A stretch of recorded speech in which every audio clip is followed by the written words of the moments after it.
we turn now to the congressman who went missing, or did he? Representative Steve Stockman of Texas has missed a lot of votes this year, and reports indicate he actually hasn't been seen in weeks at home or in Washington, D.C., but he has just resurfaced, and he's blasting reports that he's been missing in action. Brian Todd, let me bring you in because, you know, it's not often you hear about a congressman disappearing, or we're used to seeing them, run toward the cameras. So what's happening here?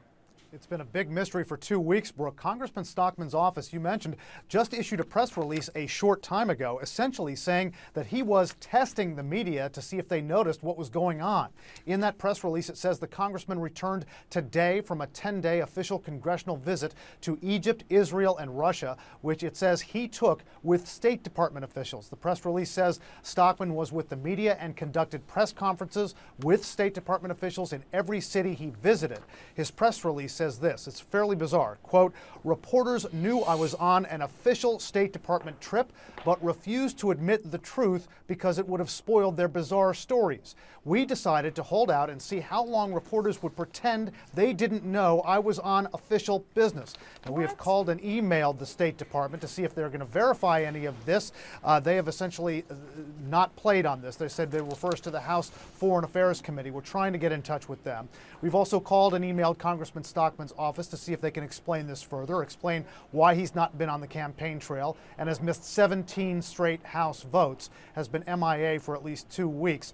My colleague Lisa Desjardins reached out to the offices of other members of Congress who are in that delegation, Brooke. They have not been able to give us much detail other than Republican Congressman Dana Rohrabacher's office saying that the delegation left on January 16th. There may be some indications that Congressman Stockman joined the delegation a couple of days later, but they say they got back to the U.S. yesterday, Brooke. I'm still going back to this phrase, testing the media. So I'm scratching my head over that. You mentioned you all are reaching out to his staff. What about his family? Did they think he was missing?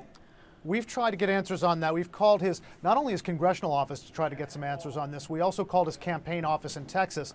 None of them have gotten back to us on this, so we're not sure what his family knew and didn't know, what his staffers knew and didn't know. We know he's not running for re-election. He is challenging incumbent Republican John Cornyn for the Senate seat. Any chance he could actually win? He's not given much of a chance to win. He's way behind in most of the polls. He does not have nearly as much money as John Cornyn has. Cornyn is a conservative senator, but Stockman's been running from the far right against him. The primary is in March, so he doesn't have much time left. Okay. Brian Todd for us in Washington. Brian, thank you very much.